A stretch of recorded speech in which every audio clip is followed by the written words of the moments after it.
abeekomedde ku mukutu gwa Rainy Media mwebale nnyo mwebalire ddala.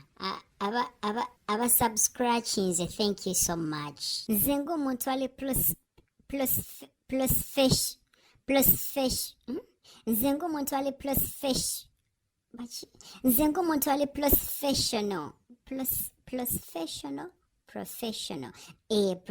ng'omuntu ali professional mbadde sigenda kwogera ku zino ensonga za kaana k'embaata kubanga omuntu gy'otuuka okubanga oli kaana k'embaata kannemena kubanga ngenda yeeyo. Eddie Kenzo bw'oba oyagala kupaakinga ove mu ggwanga nti olw'okuba Bobi Wine wanaafuuka president togenda kubanga obeera mu Uganda, wandibadde wapaakinze dda n'ogenda kubanga wano wakulemye. Bw'oba omanyi nti wagenda mu kotiva eggwanga Kenzo gye yavudde baliyitaani alimanyi ojja kunzijukizaamu eyo mu kotiva. Bw'oba omanyi nti wavudde mu kotiva ng'ofunyeyo obutuuze ng'oli mu kwekwasanga bw'odduka wano mu ggwanga, nze ndaba tewali na nsonga lwaki wali okomawo. Olabika wali ojja ng'ogenda kutandika kunaawula ntalo batandike era okugamba nti Eddie Kenzo yakomyewo mu ggwanga bakwogereko, then omale era otandika okubeera nga weesiba ku bantu. Kati wavuddeyo n'otandika okugamba nti Bobi Wine teyakukwata ku mukono era Bobi Wine wali omuvimbisa. Wandimulese ne tulaba oba teyandivimbye. Wali ogamba nti gwamuvimbisa. Lwaki wali omuvimbisa? Yabaffe lwaki watandikira mu Firebase? Lwaki tewatandikira walala wonna? Omanyi waliyo abantu nga bo babeera omukyala yabeera amutegeerera, kati ng'omuntu oyo bw'avaawo babeera ngera gwe baggyeko n'obwongo bwe. Nene Eddie Kenzo kaana kambaata okuva lwe bamutwalako omukyala ebyokutegeera yasalawo n'abyesonyiya ddala n'abitwala mu holiday. Eddie Kenzo okuva Hamuza zinacologist bamuyita zinacologist Dr. Hamuza amutwalako omukyala Rema taddangamu kubanga ategeera ebintu byonna byakola bikola nagalaale, takyefaako takyefiirayo. Ebyokutegeera bw'oba wasalawo n'obiteeka mu holiday, n'ebyokwogera mbadde nsaba bw'oba obeera ng'obikola.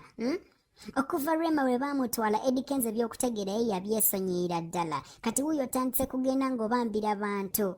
Bwe wali mu Ivory Coast watandika okukaaba waneeno n'okaaba ne mu lukoli nsonga oyagala abantu bakukwatirwa ekisa. Oli oyagala Bobi Wine akusindikira sente yakuzaala oba bamukulekera nti toyina buyambi. Ovaayo n'ogamba nti Bobi Wine teyavaayo wadde okusindikira omutwalo, oyagala agukuwe nga baamukulekera, oba oli nfuzi toyina kuyamba. Wakola sente waneeno watunda olulimi Oluganda, sente ze watunda mu lulimi Oluganda nga tewavaayo kuzitulaga nti wafunye sente bwe ziti. Ezo sente ze watunda mu lulimi Oluganda zennyini ze wandikozesezza n'obeera nga weerabirira ng'oli mu Ivory Coast. Wandibadde tovaayo kutandika kubeera ng'otulekanira ng'olekanira ensi yonna ng'otuleetako ebintu byombo kino ne kino. Bobi Wine teyakola kino. Omanyi abantu baalabiridde. Ate nze ng'omuntu ali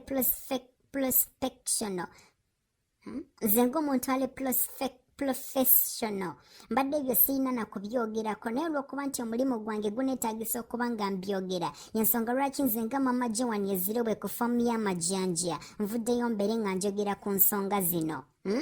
Bobi Wine talina we yali avuddeyo okubeera ng'amenya ku linnya Kenzo nti yakoze kino oba yakoze kiri. Lwaki obeera ng'omwetika? Bw'oba omusindikidde message n'agaana okuba ng'aziddamu, obwo si buzibu, abantu bali bize. Gwomanyi amasimu gakwata buli lunaku. Wandibadde omulinda bwe yandifunye obudde bw'onaakuddamu. Ate omuntu bw'omusindikira message n'agaana okuba ng'akuddamu tekitegeeza nti tazirabye. Aba azirabye, muwa obudde abajja kuba ng'akuddamu.